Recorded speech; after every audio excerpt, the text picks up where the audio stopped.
Detective James Morrison stood at his daughter Emma's bedroom door, watching her peaceful sleep one last time before heading to work. The early morning sun cast a gentle glow through her pink curtains, illuminating the science fair trophies that lined her shelves. At 12 years old, she was already showing signs of the brilliant woman she would become. He smiled, remembering how proud she had been yesterday when she showed him her perfect math test score. Little did he know this would be the last quiet moment he would share with his daughter as a free man. The Chicago Police Department's 7th Precinct buzzed with its usual morning energy as Morrison walked in, carrying 2 cups of coffee, one for himself and one for his partner, Mike Thompson. The aroma of fresh coffee mixed with the familiar scent of paper files and cleaning supplies that always filled the office. "Big case today," Thompson said, accepting the coffee with a nod. "The Rodriguez murder. Chief wants us to wrap it up by the end of the week." Morrison nodded, his face serious. The Rodriguez case had been keeping him up at night for the past 3 months. Maria Rodriguez, a young mother of 2, had been found dead in her apartment, and all evidence pointed to local crime boss Victor Petrov. But something about the case didn't sit right with Morrison. As he reviewed the evidence for the 100th time, Morrison noticed something odd in the phone records. There were calls between the victim and someone inside the police department. Digging deeper, he discovered a pattern that made his stomach turn. Signs of police corruption that went far beyond this single case. He was so focused on the documents that he didn't notice the strange looks from his colleagues or the whispered conversations that stopped when he walked by. It wasn't until internal affairs investigators entered the precinct that he realized something was wrong. Detective James Morrison, a stern-faced woman in a sharp suit, asked, holding up her badge. "I'm Inspector Sarah Reynolds from Internal Affairs. We need you to come with us." Morrison's world started spinning as they read him his rights. The charges were serious: evidence tampering, corruption, and taking bribes from the Petrov crime syndicate. The same case he had been investigating was now being used against him. "This is a mistake," he said firmly, his voice steady despite the chaos erupting around him. But the evidence they presented seemed overwhelming. Security footage, showing him entering the evidence room at odd hours, large deposits in an offshore account under his name, and witness statements claiming they had seen him meeting with known criminals. The worst moment came when they led him through the precinct in handcuffs. His colleagues, people he had worked with for 15 years, turned away or stared with disgust. Only Thompson met his eyes, but even his partner looked uncertain. Emma was in school when they searched their house. Morrison's wife, Lisa, watched in horror as officers went through their belongings. "How could you?" she whispered when he called from the detention center. "How could you risk everything we built?" "Lisa, please," he begged. "You know me. I'm being framed. I would never." The line went dead. He later learned she had hung up. The media descended like vultures. Local news stations camped outside their house, forcing Emma to duck under a coat as she left for school. The headlines were merciless. "Dirty cop betrays badge. Detective sells out to mob. Morrison, from top cop to criminal." Emma's school principal called Lisa, expressing concern about how other students were treating her. Some parents had forbidden their children from playing with the daughter of a corrupt cop. The girl who had once proudly told everyone her daddy was a police officer now sat alone at lunch. That night, as Morrison lay on the hard bed in his cell, he heard the other inmates whispering. Ex-cops didn't fare well in prison, and he knew it. But his only thought was of Emma, imagining her face when she learned her hero father had been arrested. He didn't sleep. Instead, he spent the night writing a letter to Emma, trying to explain things he barely understood himself. "My dearest Emma," he wrote, his hands shaking, "no matter what anyone says, no matter what you hear on the news, know this: your daddy is innocent. I would never do anything to hurt you or make you ashamed. Stay strong, my brave girl. The truth will come out." But as dawn broke over Chicago, even Morrison wondered if anyone would believe the truth when he finally figured out who had framed him, and why. The Cook County Courthouse stood tall and imposing against the gray Chicago sky. Detective James Morrison, now wearing an orange jumpsuit instead of his familiar police uniform, sat quietly in the defendant's chair. His lawyer, a public defender named Robert Hayes, shuffled through papers with worried eyes.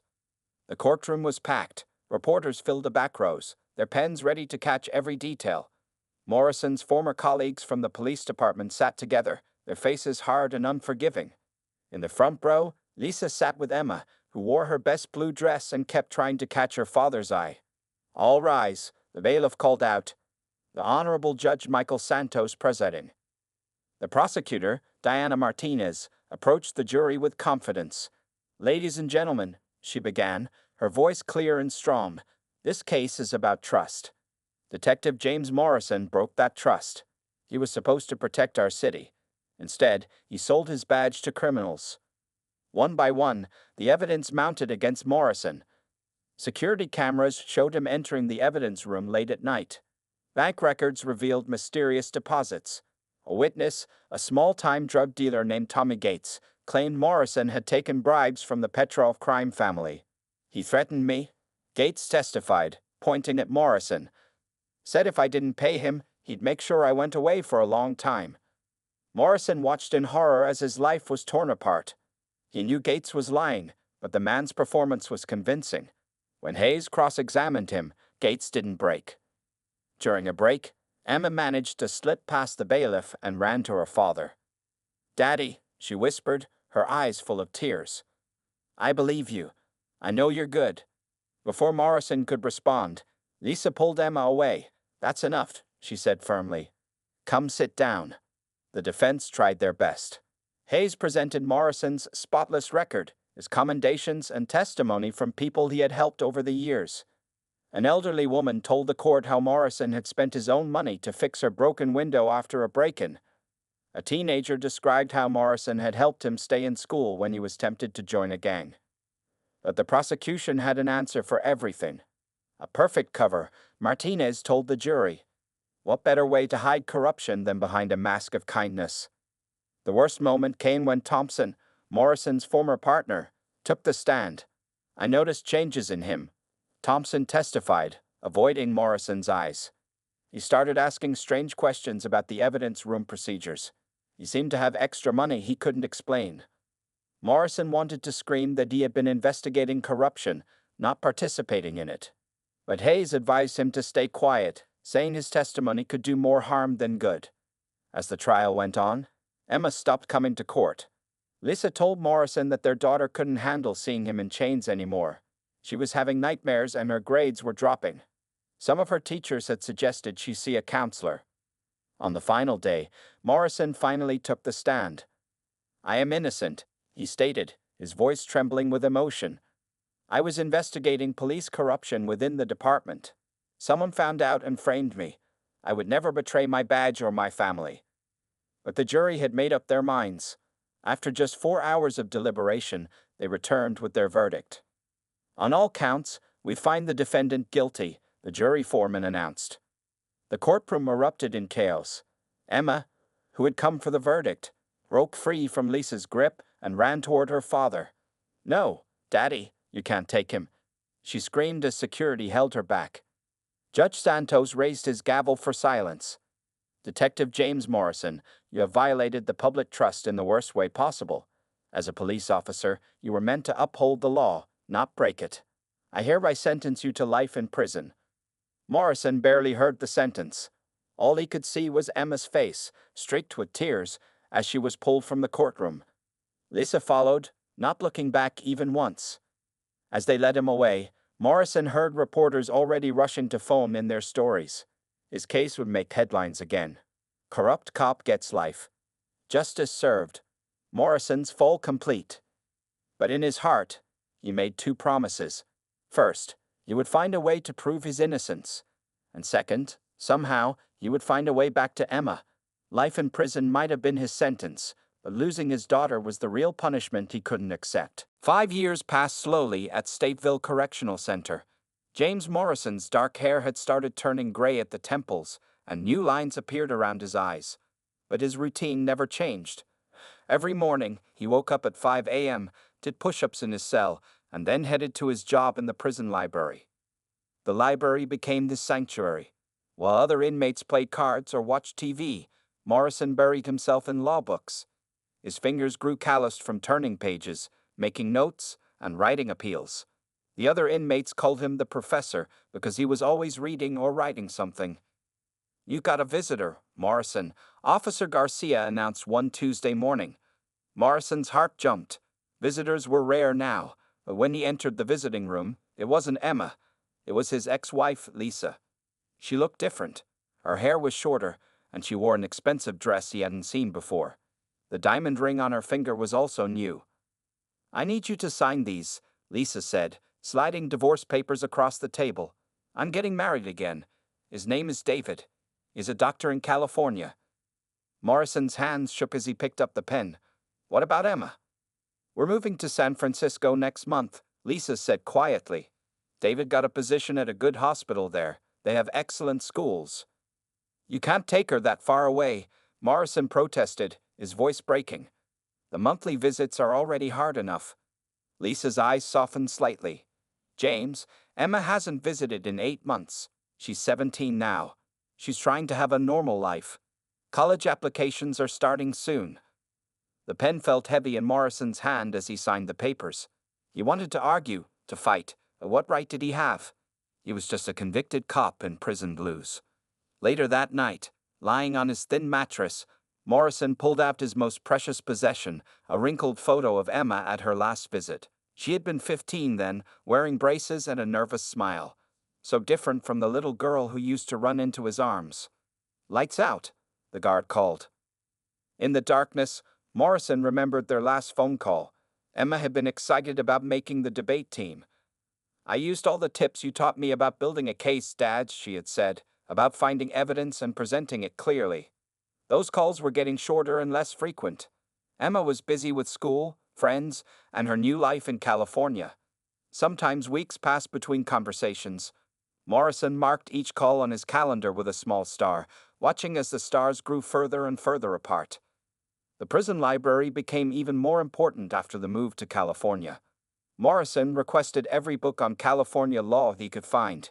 He learned about custody rights, visiting regulations, and interstate prisoner transfer programs. During his breaks, he wrote letters to Emma, telling her about the books he read and asking about her life. Some letters went unanswered, but Morrison kept writing. He wrote about happy memories, teaching her to ride a bike, helping with science projects, their Saturday morning pancake tradition. He wrote about his case, explaining the evidence that didn't add up. Most importantly, he wrote about how much he loved her. One day, a new inmate arrived who used to work for the Petrov crime family. Morrison carefully approached him in the exercise yard.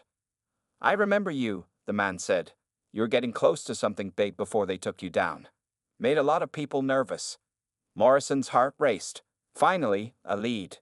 But before he could ask more questions, the man was transferred to another prison. Morrison spent weeks trying to track him down, writing letters to prison administrators and legal aid organizations. Every night, Morrison added to his journal, documenting everything he remembered about the Rodriguez case and the events leading to his arrest. The journal grew thick with notes, theories, and questions. He knew the truth was in there somewhere, hidden in the details. One morning, Officer Garcia found Morrison asleep at a library table, surrounded by law books. A letter to Emma lay unfinished beside him.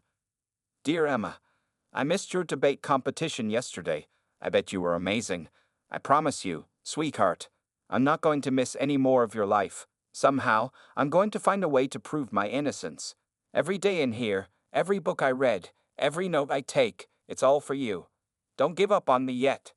The letter remained unsent, joining a growing stack in Morrison's cell. But he kept writing, kept studying, kept hoping, because even behind bars, he was still a father. And he wasn't going to let a prison sentence end that. The phone call came on a quiet Sunday afternoon. Morrison sat in the prison's phone room, waiting for his monthly chat with Emma. These calls had become shorter lately, sometimes lasting only 5 minutes. But today was different. Instead of Emma's voice, he heard Lisa's, and it was shaking. "James, something's wrong with Emma," Lisa said. Her words made Morrison's blood run cold. "She's been tired all the time, bruising easily. We thought it was just stress from college applications, but..." She paused, taking a deep breath. "The doctors did some tests." Morrison gripped the phone tighter. Around him, other inmates chatted with their families, but their voices faded away. All he could hear was his heart pounding. "It's leukemia, James." Lisa's voice broke. They found it yesterday. The world stopped. Morrison's legs gave out, and he sank onto the metal stool. Officer Garcia, who was supervising the calls, noticed his reaction and took a step closer. "Where is she?" Morrison managed to ask. "University of California Medical Center in San Francisco. The doctors want to start treatment right away. They're talking about aggressive chemotherapy." Morrison pressed his forehead against the cool concrete wall. "Let me talk to her, please." There was rustling on the line, then Emma's voice came through. It sounded smaller than he remembered. "Dad." "Hey, sweetheart," Morrison said, fighting to keep his voice steady. "How are you feeling?" "Scared," Emma whispered. "They say I'm going to lose my hair, and I might have to skip a semester of school." She was supposed to start college next fall. Stanford had already accepted her. "You're the strongest person I know," Morrison told her. "You're going to beat this." "I wish you were here," Emma said. The words hit Morrison like a physical blow. After the call ended, Morrison walked back to his cell in a daze. His cellmate, an older man named Ray, took one look at his face and knew something was wrong. That night, Morrison couldn't sleep. He paced his small cell, 7 steps one way, 7 steps back. Images of Emma in a hospital bed kept flashing through his mind. She would be alone during chemotherapy, without her father to hold her hand or tell her stories to distract her from the pain. The next morning, Morrison went straight to the prison library. He started researching everything he could find about prisoner family medical leave. He discovered something called a compassionate visit, a supervised trip to visit critically ill family members. Morrison filed the paperwork immediately. His hands shook as he filled out form after form. He wrote a letter to the judge who had sentenced him, begging for a chance to see his daughter. "I'm not asking for freedom," he wrote. "Just one day. Just a chance to hug my little girl and tell her she can fight this." Days passed with no response. Emma started chemotherapy. Lisa sent a photo. Emma in a hospital gown, trying to smile despite the IV in her arm. Morrison taped it to his cell wall next to the older photos of happier times. The story began to spread through the prison. Even inmates who usually avoided ex-cops started showing support.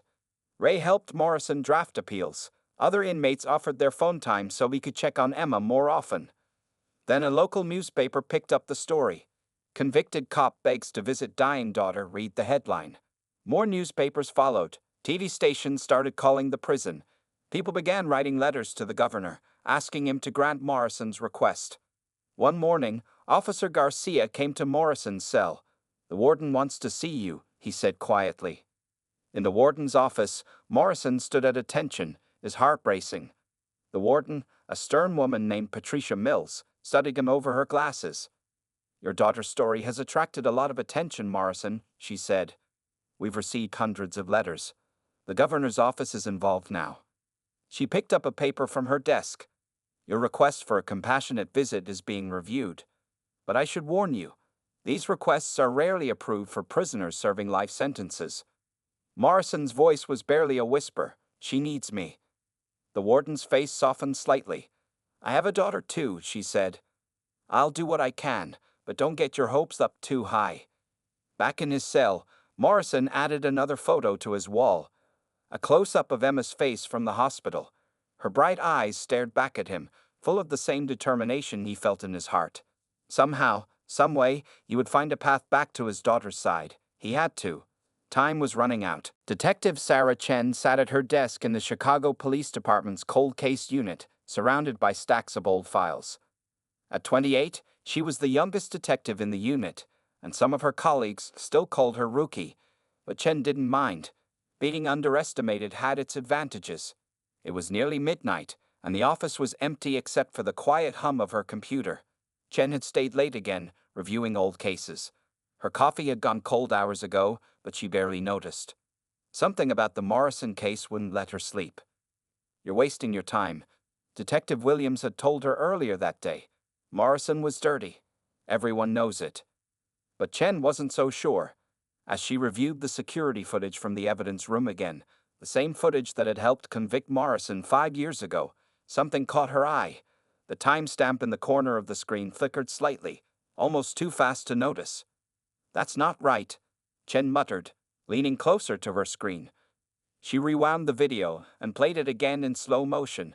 There it was, a tiny jump in the numbers, less than a second long. Chen's heart started beating faster. She'd seen something like this before, in a training seminar about doctored evidence. The timestamp had been digitally altered. She pulled out her phone and called her friend Marcus, who worked in the department's tech unit. "I need a favor," she said. "Can you check something for me? Now." 30 minutes later, Marcus sat beside her, his fingers flying over the keyboard. "You got good eyes, Chen," he said, pointing to the screen. "This footage has definitely been tampered with. Someone edited at least 20 minutes out of the middle." Chen felt a chill run down her spine. The security footage had been key evidence in Morrison's trial. If it was fake, she started digging deeper. The bank records showing mysterious deposits in Morrison's account. She traced them through 3 different banks. The offshore account they came from belonged to a shell company that hadn't existed until 2 weeks before Morrison's arrest. The witness, Tommy Gates, was harder to track down. Chen found his last known address, a small apartment on the south side, but when she knocked on the door the next morning, an old lady answered. "Tommy Gates," the woman said. "He moved away years ago, right after that big police trial. Funny thing, he used to drive an old beat-up car, but the day he left, he was in a brand new SUV." Chen wrote everything down in her notebook. Her hands were shaking with excitement. She was onto something big, maybe too big. Back at the office, she started connecting the dots. Morrison had been investigating police corruption before his arrest. The Rodriguez murder case he'd been working on had links to the Petrov crime family, and several officers who had testified against Morrison had retired suddenly after the trial, moving to expensive homes in Florida. "Detective Chen?" A deep voice startled her. Captain Rogers stood in her doorway, frowning. "What are you doing here so late?" "Sir, I need to show you something," Chen said. "It's about the Morrison case." The captain's face hardened. "That case is closed, Detective. Leave it alone." "But sir, the evidence was tampered with. I can prove it." "I said leave it alone." His voice was cold. "That's an order." After he left, Chen sat in the dark office, thinking. She had a choice to make. Following orders meant letting an innocent man sit in prison while his daughter fought cancer. But digging deeper could cost Chen her badge, or worse. She thought about Morrison's daughter, Emma. The news had been full of stories about her illness and Morrison's request to visit her. Chen had seen the photos, a scared teenage girl in a hospital bed, fighting leukemia without her father. Making her decision, Chen pulled out a fresh notebook and wrote at the top, "Morrison case, new evidence." Below it, she made a list of every officer who had been involved in the original investigation. Something caught her eye. 3 of those officers had worked together years before on another case involving the Petrov family, a case where the main witness had mysteriously changed his testimony. "Got you," Chen whispered, drawing a circle around the names. She glanced at the photo of Emma from the newspaper, then at her phone. It was past midnight, but she knew a reporter at the Chicago Tribune who had covered Morrison's trial, someone who might help her expose the truth. Chen picked up her phone and dialed. When the reporter answered, she took a deep breath. "I need to tell you something about the Morrison case," she said. "Something that's going to change everything." Detective Sarah Chen hadn't slept in 2 days. Empty coffee cups littered her desk as she raced to gather evidence before anyone could stop her.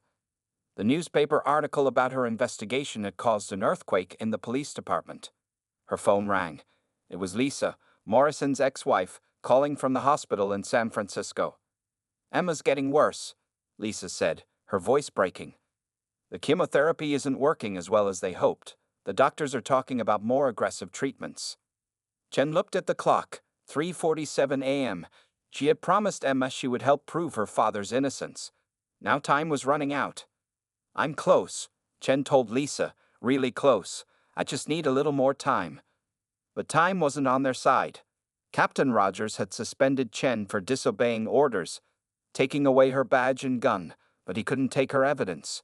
She had already copied everything to 3 different flash drives and hidden them in safe places.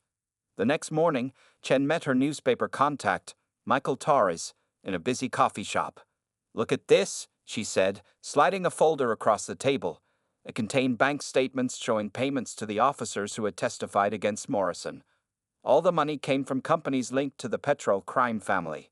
"This is explosive," Torres whispered. "But we need more.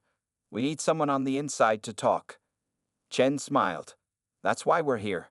She nodded toward the door. Tommy Gates, the witness who had testified against Morrison, walked into the coffee shop.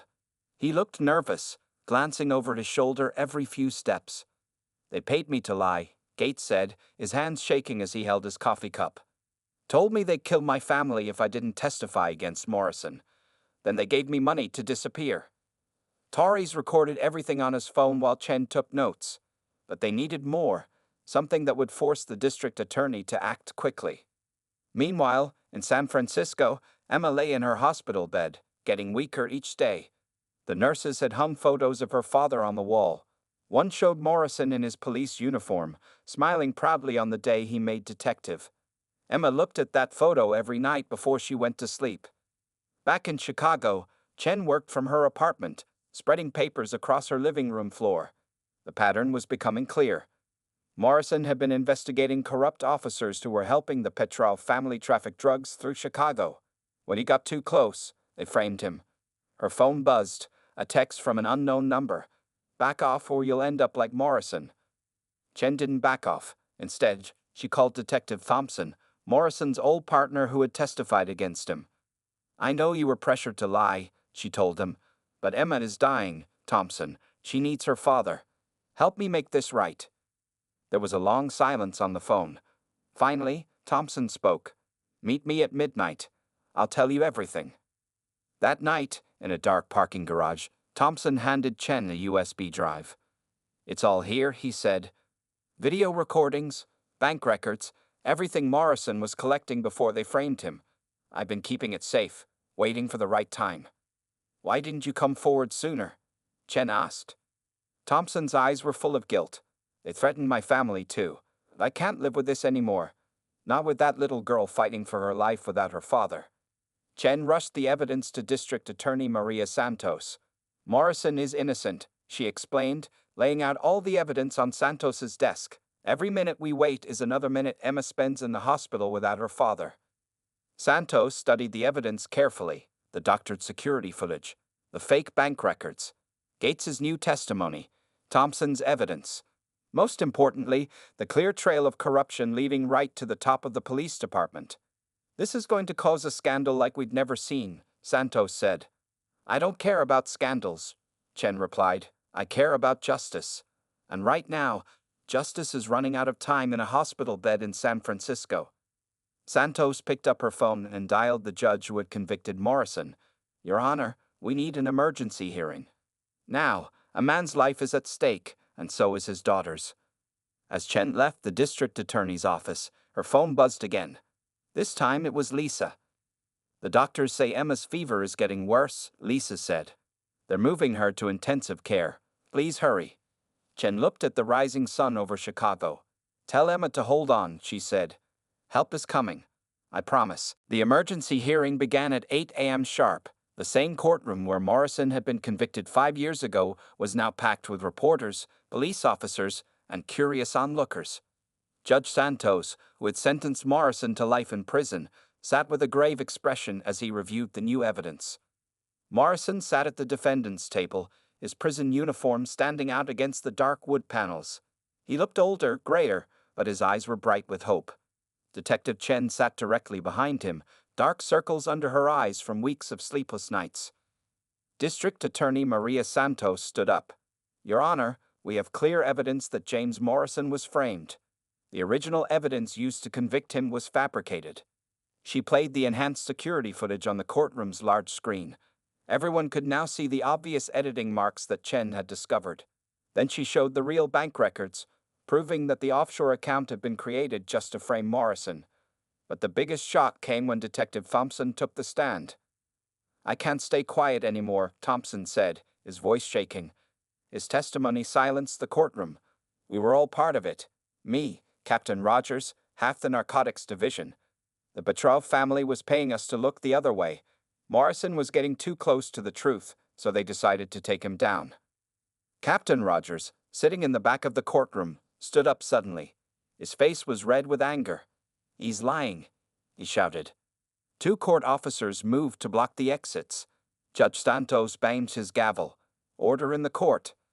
Thompson continued, pulling out a small recorder from his pocket.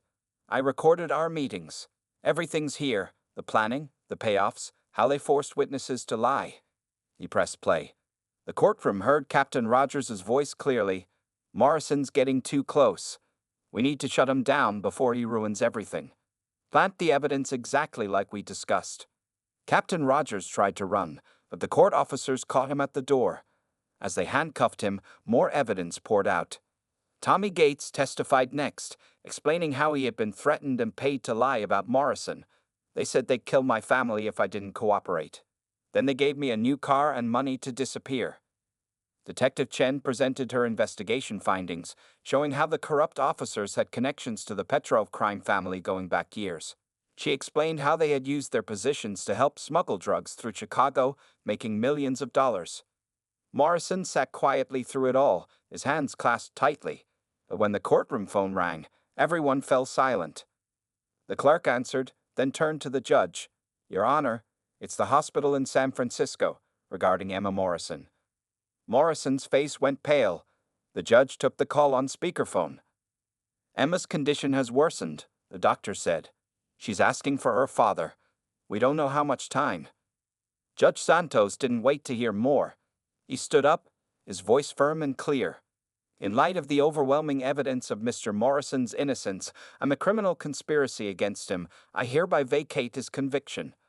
All charges are dismissed." The courtroom erupted in cheers. Morrison broke down in tears as Chen hugged him. Furthermore, the judge continued, "I am ordering the immediate arrest of Captain Rogers and all officers involved in this conspiracy. Detective Chen, your badge and position are fully restored, with commendation for your extraordinary work in uncovering this injustice." But Morrison wasn't listening anymore. He was already being led out by court officers, not back to prison, but to a waiting police car with its lights flashing. "We'll get you to the airport," Chen said, holding up plane tickets. "There's a flight to San Francisco leaving in 1 hour. I bought these yesterday, just in case." As they raced to the airport, Morrison looked out the window at the city he hadn't seen in 5 years. Everything looked different now, brighter, fuller of possibility. His phone, returned to him along with his other possessions, rang. It was Lisa. "They told us about the hearing," she said, crying. "Emma's awake. She wants to talk to you." Morrison put the phone to his ear, his hands trembling. "Hi, sweetheart," he said. "Daddy?" Emma's voice was weak but clear. "Are you really coming?" "Yes, baby, I'm coming. And this time, I'm staying. Forever." Chen smiled as she drove, watching Morrison talk to his daughter. Sometimes justice worked slowly, she thought. But today, it had raced at exactly the right speed. The hospital corridor seemed endless as James Morrison ran toward the intensive care unit. His heart pounded with each step, his newly returned personal items still in a plastic bag clutched in his hand. Detective Chen followed close behind, making sure no hospital security stopped the man running in his prison uniform. Room 415. Morrison stopped at the door, catching his breath. Through the window, he could see Emma lying in the hospital bed, surrounded by beeping machines.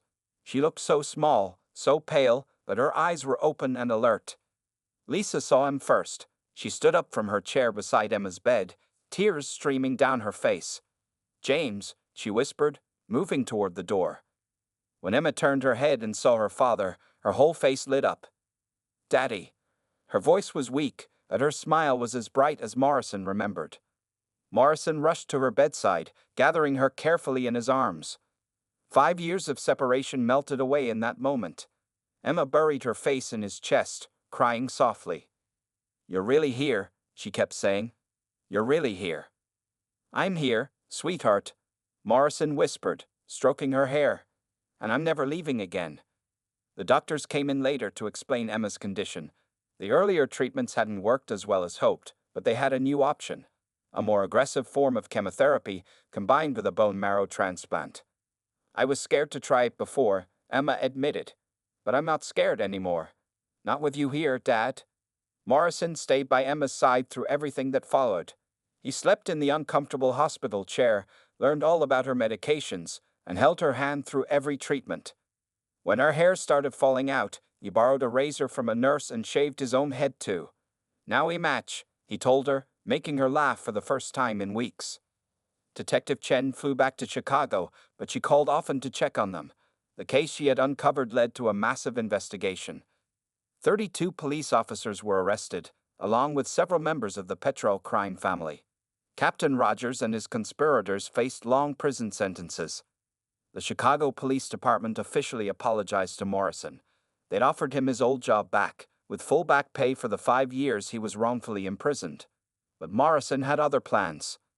"I'm staying in San Francisco," he told Chen during one of her calls. "Emma needs me here. And I found a new purpose." Morrison had started a foundation to help other wrongfully convicted people reconnect with their families. He used his story, and the media attention it had received, to raise awareness about corruption and false imprisonment. The foundation helped pay for prison visits, phone calls, and legal support for families torn apart by wrongful convictions. Slowly, Emma began to get stronger. The new treatment was working. Her doctors spoke of remission, then of cure rates and 5-year survival statistics. Morrison learned every medical term, asked endless questions, and celebrated every small victory. 6 years later, Emma stood on a stage in her graduation gown. The audience at Stanford University's graduation ceremony was a sea of proud faces, but Emma's eyes found her father instantly.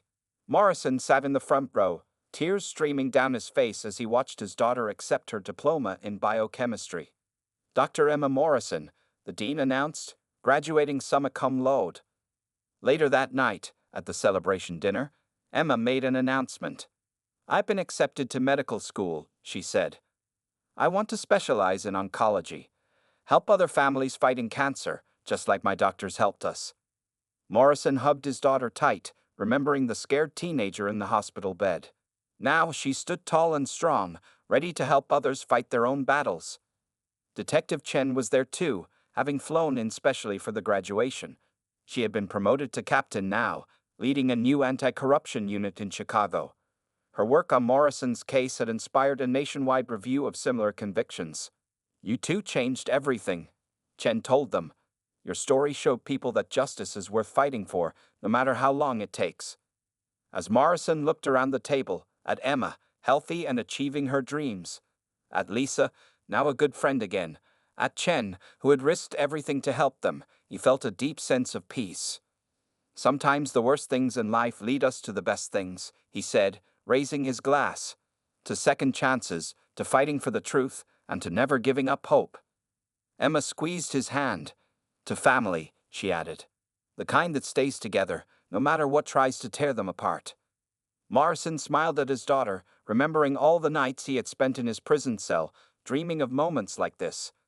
Sometimes justice worked slowly, but it was worth every second of the wait.